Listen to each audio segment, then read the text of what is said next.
So Deadline have announced the top 10 most profitable movies of 2023. And so to clarify what that means, no, it is not biggest box office movies or box office minus budget. They factor in a lot of different revenues. That includes merchandise, streaming, physical media, theatrical. So it's box office minus all the other percentages, all that kind of stuff. And they also do expenses like participations, residuals, taxes, all that stuff. It's quite complex. I don't know all of the details and how they get all that those details, but they've done the top 10 most profitable movies for us. So we're going to go straight through this. There's some shockers on this list, Nan. You probably got the list right in front of you. So we're just going to start from 10th and we'll go to the first one. So at number 10, the first shocker on this list, Paw Patrol, the mighty movie, made $114 million for the studio. That's the 10th most profitable movie of the year. Top 10 of the year. And we had a lot of big movies last year, and that's top 10. Nayan, thoughts? Paw Patrol, number 10.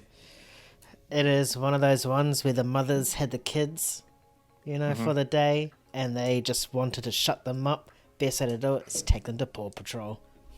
Paw Patrol's an easy one. That's crazy. The mighty movie as well. It's Paw Patrol, the mighty movie. I think it's like the third one that's come out in cinemas, but where this movie gets most of its money is the merchandise or the toys and all the other stuff that it can sell for this.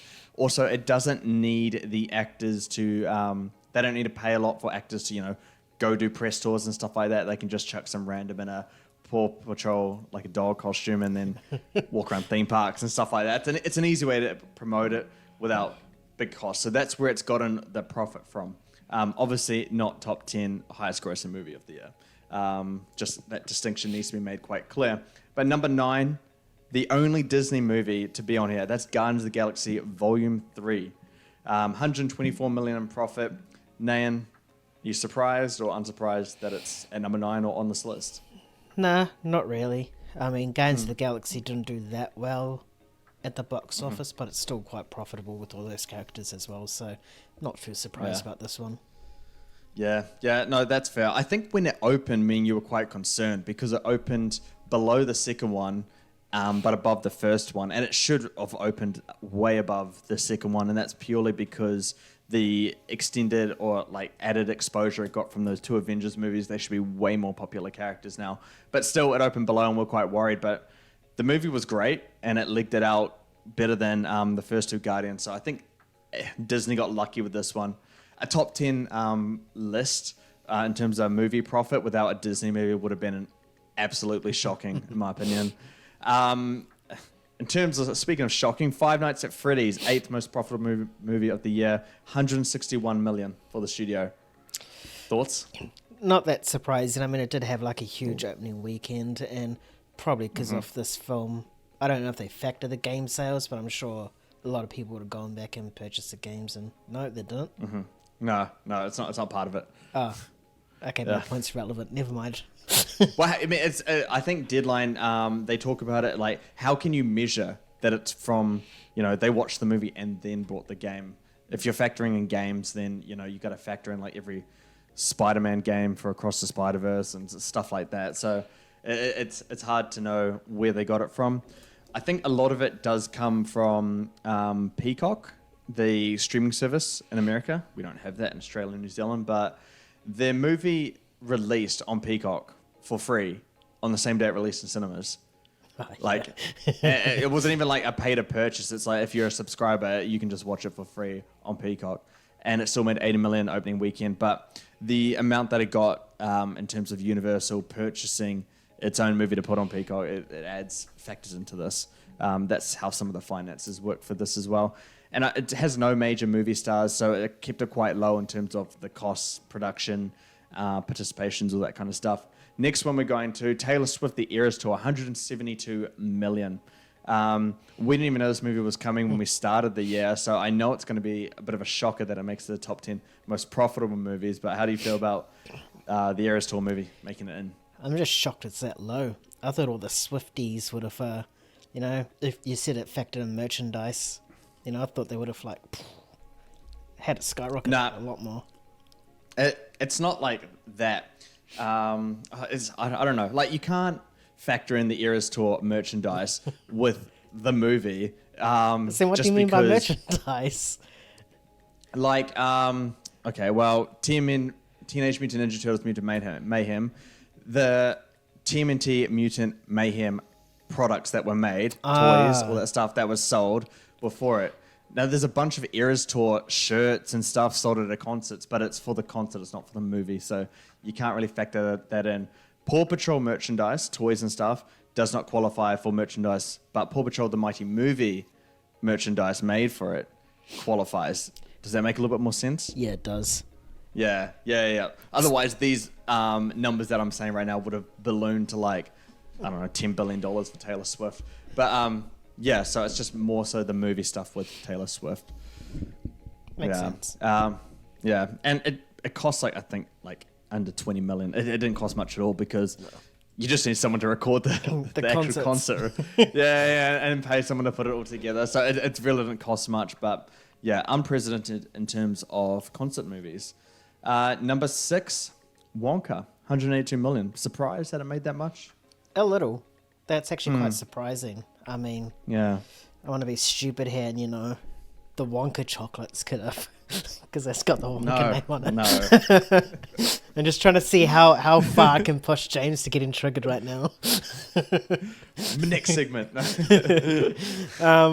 Yeah, this one actually really surprised me. I mean, it did okay at the box office from memory, but yeah, I don't understand what or would have driven it to be that much. I'm pretty sure it had like a semi-decent budget as well.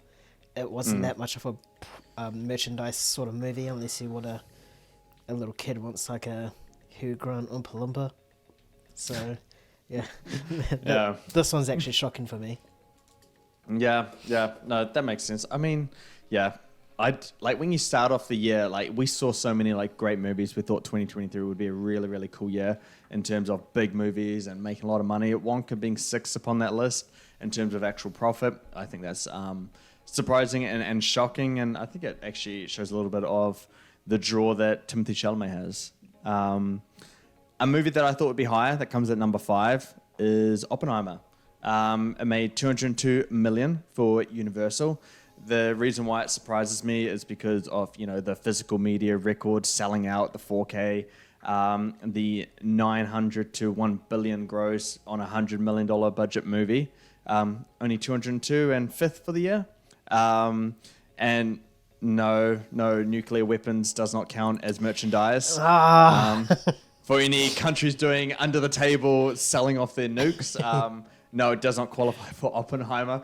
But a lot of this one had 300 million in expenses for participations, and that's like back-end deals for cast and crew. Like, I think obviously Nolan, the producer, Emma Thomas, Matt Damon, Emily Blunt, Cillian Murphy. If the movie grosses a certain amount, then they get box office bonuses per se.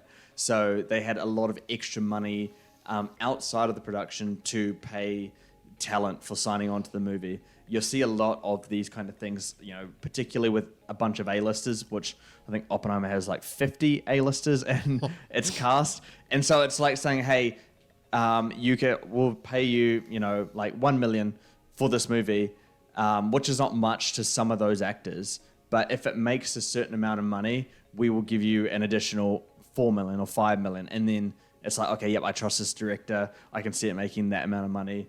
I'll do it, kind of thing. I think that's how they really attract those kinds, and that's how you have that low $100 million budget for the movie. But are you surprised as well for only being 5th? Considering I can see what 4, 3, 2, 1 is, not really. I guess, yeah, it's awesome how it had like a low budget and made almost like $1 billion. And then obviously the physical media sales, as you said, like sold out like, less than a week. Or the physical media as well. So it just goes to show that everyone wanted this movie. So I think 5th is a right place for it. Maybe 4th. But, yeah. The next 4 are just not surprising at all. Yeah. Speaking of 4, it's one that I don't want to say because Nayan is going to hype it up. Look, I can see him getting ready over there. Number 4 comes Teenage Mutant Ninja Turtles Mutant Mayhem at 204.5 million for the studio. Majority of that comes in merchandise because it didn't make too much of the box office. 100%. Surprise or not surprised? I'm surprised it's that high on the list, but then I'm not surprised as well because, you know, like the merchandising for this would have just been a piece of piss. Like, you know, just chuck like random turtle dolls, chuck the logo on them, boom, print off a lot of money for those like Exactly. young kids. Easy money. It's an absolute shock, dude. I mean, look at the top 5 there, and you don't expect to see that one. And, you know, I think it got like 100 and something million worldwide. That's all it got. And it's like 4th in this. It makes no sense. Like, its profit is higher than it made at the box office. And the studio doesn't get all the box office money. It gets like half of it because they have to pay theaters and all that stuff. Stupid. But some of these movies are purely greenlit for the merchandise. Paw Patrol, the Mighty movie being one of them. Oh, 100%. Yeah, but smart move by studios, honestly. Moving on now to the top 3. These ones probably aren't a surprise to people, but number 3 we have Spider-Man Across the Spider-Verse at 328 million profit for Sony. This one comes from obviously licensing the movie to Netflix to use. It made really good at the box office. It had a low budget, I think around the 100 million mark.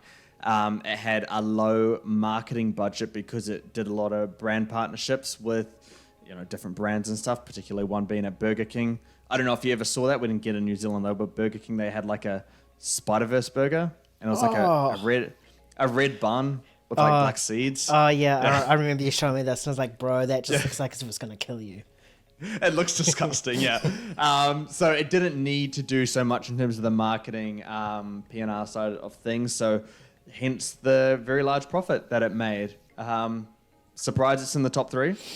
No, not really. I mean, we already know Spider-Man is like hugely marketable. Just the character itself and the hype that this film was getting. The box office as well did better than the first one.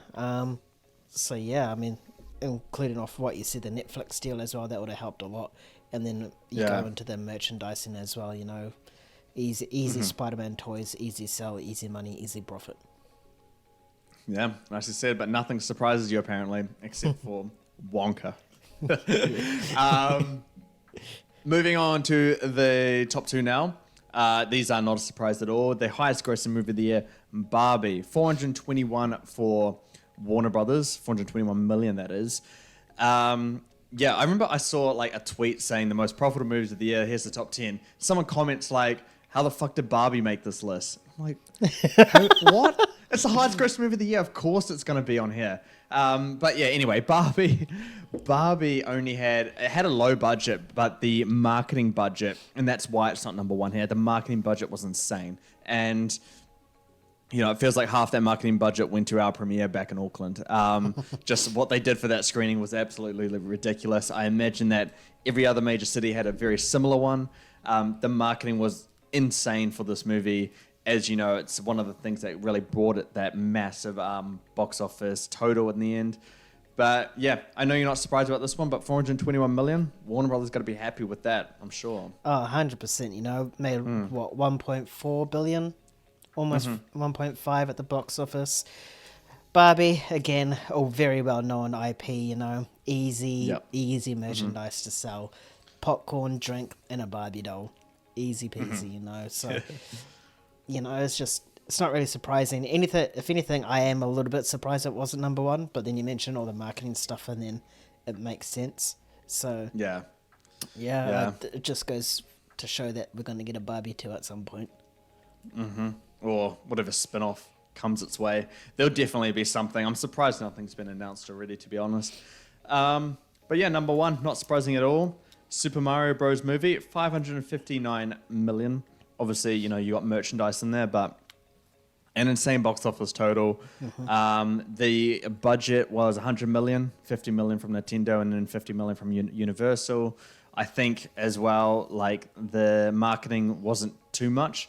Animated movie, it didn't really need to do as much, and it had all these different outlets that could just market the movie. Obviously, it's one of the biggest gaming franchises ever. I think it is the biggest gaming franchise ever by numbers. Like someone, sounds about right. Yeah, but not the most popular game of all time. I think it's just the gaming franchise. But yeah, I know you're not shocked about this one, but I'll give you a little fun fact / question. So Deadline have been doing this most profitable thing since 2015. So by next year, it'll be about a decade. So Super Mario Bros. And I did a lot of digging for this one, man. So I appreciate my research for this. Super Mario Bros. Movie is 4th most profitable movie since 2015. Oh, what the fuck? Guess the 3 above it. Guess the 3 above it. Yeah.